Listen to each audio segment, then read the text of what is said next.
Hi friends, പുതിയൊരു വീഡിയോയിലേക്ക് എല്ലാവർക്കും സ്വാഗതം. സൂര്യ നന്ദിനിയെയും എടുത്തുകൊണ്ട് താഴേക്ക് രാജുവേട്ട എന്ന് പറഞ്ഞ് വിളിച്ചുകൊണ്ടാണ് കേട്ടോ താഴേക്ക് വരുന്നത്. അപ്പോൾ പത്മയ്ക്ക് സൂര്യ നന്ദിനിയെ പൊക്കിയെടുത്തുകൊണ്ട് വരുന്നത് കാണുമ്പോൾ ദേഷ്യം പിടിക്കുകയാണ്. എന്നിട്ട് പത്മയെ ദേഷ്യം പിടിപ്പിക്കാൻ വേണ്ടി സൂര്യ പറയുകയാണ്, രാജുവേട്ട എനിക്കിപ്പോൾ കാലിന് ഒരു വേദനയുമില്ല, ഇതുവരെയും എനിക്ക് കാല് താഴേക്ക് കുത്താൻ പോലും കഴിഞ്ഞിരുന്നില്ല വേദന കാരണം. പക്ഷേ നന്ദിനിയെ ഞാൻ എടുത്തതോടുകൂടി എൻ്റെ കാലിനൊക്കെ നല്ല ധൈര്യം വന്നു, എൻ്റെ കാലിനിപ്പോൾ ഒരു വേദനയുമില്ല. എന്നിട്ട് നന്ദിനിയെ താഴെ നിർത്തിക്കൊണ്ട് സൂര്യ പറയുകയാണ്, ഇപ്പോൾ എനിക്ക് എൻ്റെ കാലിന് ഒരു വേദനയുമില്ല, ഒരു കുഴപ്പവുമില്ല. ഇതിനൊക്കെ കാരണം എൻ്റെ നന്ദിനിയാണ്, എൻ്റെ നന്ദിനിയുടെ കഴിവ് തന്നെയാണ്. ഞാനിപ്പോൾ ഇത്ര പെട്ടെന്ന് തന്നെ നടന്നിട്ടുണ്ടെങ്കിൽ അതിന് കാരണം നന്ദിനി തന്നെയാണ് എന്ന് പറഞ്ഞ് സൂര്യ നന്ദിനിയെ പുകഴ്ത്തി സംസാരിക്കുകയാണ് കേട്ടോ.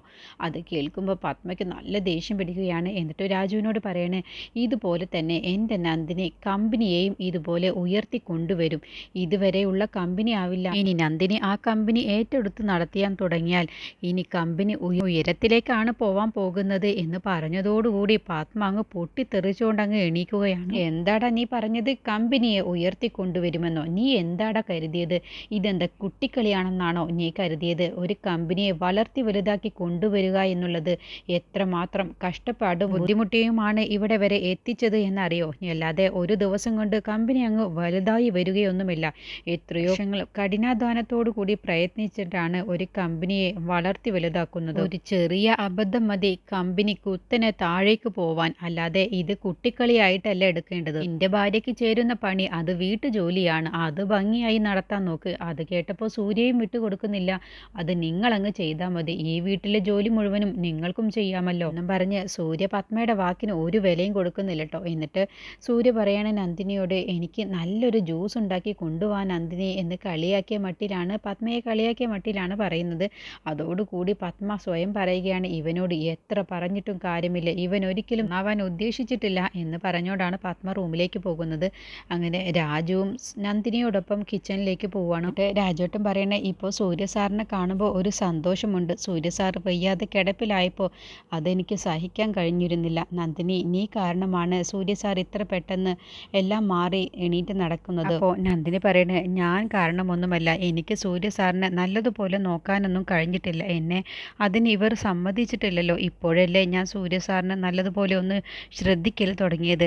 സൂര്യ സാറിന് ഇത്ര പെട്ടെന്ന് എല്ലാം മാറിയതും സൂര്യ സാർ എണീറ്റ് നടക്കുന്നതും എല്ലാം ഈശ്വരൻ്റെ സഹായം കൊണ്ടാണ്.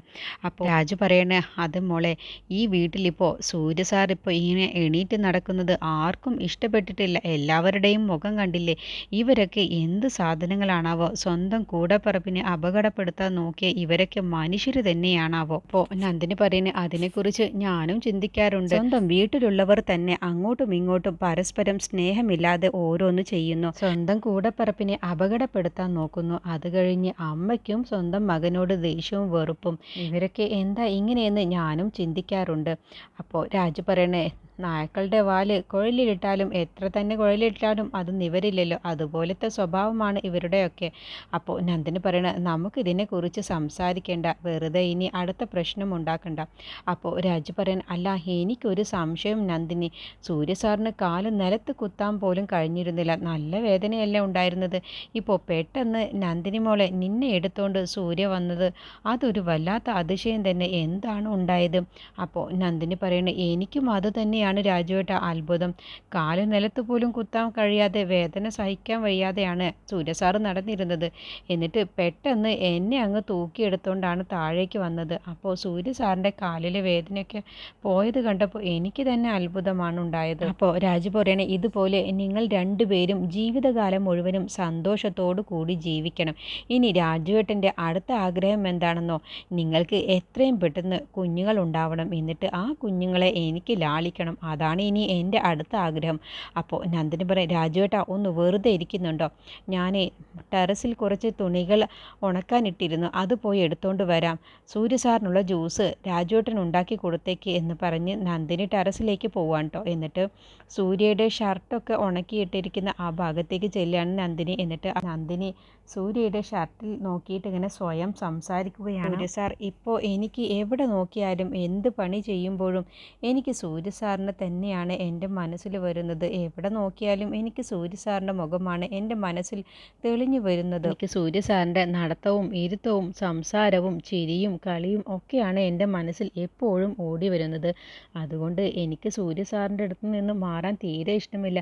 എപ്പോഴും സൂര്യ സാറിന് എന്തെങ്കിലും വേണോ എന്ന് ചോദിച്ച് എപ്പോഴും ഞാൻ സൂര്യ സാറിൻ്റെ അടുത്ത് തന്നെ നിൽക്കുന്നത് അതുകൊണ്ടാണ്. എന്നെ സൂര്യ സാറ് പൊക്കിയെടുത്തോണ്ട് വന്നില്ലേ താഴേക്ക്, ആ സമയത്ത് എന്നെ സൂര്യ സാർ അവിടെ നിർത്തുന്ന സമയത്ത് എൻ്റെ മനസ്സിലുണ്ടായിരുന്നത് കുറച്ചു നേരം കൂടി സൂര്യ സാർ എന്നെ എടുത്തോണ്ട് നിൽക്കുക എന്നായിരുന്നു.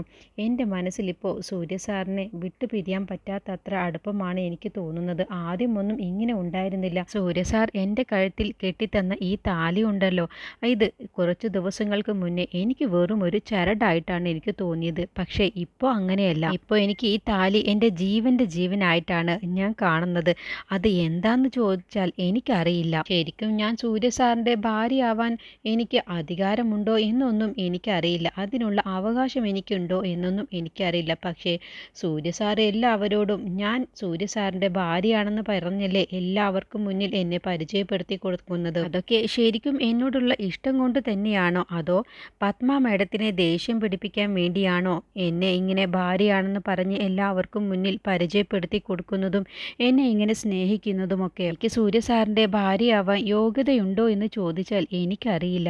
പക്ഷേ എനിക്ക് സൂര്യ സാറിനെ അത്രയ്ക്ക് ഇഷ്ടമാണ്.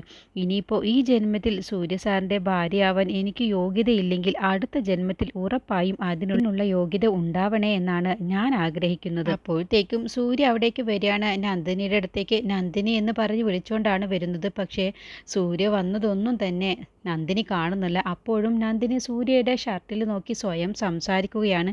അപ്പോൾ സൂര്യ തന്നെ ഇതിപ്പോൾ എന്താ നന്ദിനി കാണിക്കുന്നത്, എന്താ അവൾ തനിച്ച് സംസാരിക്കുന്നത് എന്നൊക്കെ സ്വയം മനസ്സിൽ ചിന്തിച്ചുകൊണ്ട് നന്ദിനിയുടെ അടുത്തേക്ക് ചെല്ലുകയാണ് കേട്ടോ. അപ്പോഴൊന്നും നന്ദിനി സൂര്യയെ കാണുന്നില്ല. എന്നിട്ട് നന്ദിനി സൂര്യയുടെ ഷർട്ടിൽ നോക്കിയിട്ട് പറയുകയാണ്, അല്ല സൂര്യ സാർ ഒന്ന് പറ, സാറിൻ്റെ മനസ്സിൽ ഇപ്പോൾ എന്നോട് ഇഷ്ടമാണോ ഉള്ളത്, എനിക്കിപ്പോൾ അതറിയണം, സൂര്യ സാർ ഒന്ന് പറ എന്ന് പറഞ്ഞുകൊണ്ട് നന്ദിനി ഷർട്ടിൽ നോക്കിയിട്ട് ഇങ്ങനെ സ്വയം പറഞ്ഞുകൊണ്ടിരിക്കുകയാണ് കേട്ടോ. അപ്പോൾ പെട്ടെന്ന് സൂര്യ പറയണേ, എന്താണാവോ ഞാൻ പറയേണ്ടത് എന്ന് ചോദിച്ചതോടുകൂടി നന്ദിനി പെട്ടെന്ന് അങ്ങ് ഞെട്ടിപ്പോവാട്ടോ. ഇതിപ്പോൾ എന്താ ഷർട്ട് സ്വയം സംസാരിക്കുന്നു എന്നുള്ള ഭാവത്തിലിട്ടോ. അപ്പോൾ പെട്ടെന്നാണ് നന്ദിനി തിരിഞ്ഞു നോക്കുന്നത്. അപ്പോഴാണ് സൂര്യയെ കണ്ടതോടുകൂടി നന്ദിനിക്ക് വല്ലാത്തൊരു ചമ്മൽ വരികയാണ്.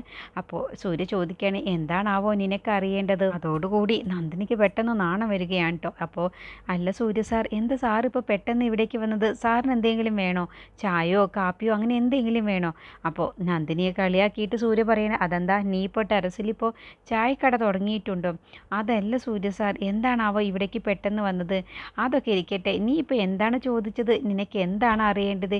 ഏയ് അതൊന്നുമില്ല സാർ. അതല്ലല്ലോ നന്ദിനി, ഞാൻ ഇവിടേക്ക് വരുമ്പോൾ നീ എന്തോ സംസാരിക്കുന്നത് ഞാൻ കേട്ടല്ലോ. നിനക്ക് എന്താണാവോ അറിയേണ്ടത്?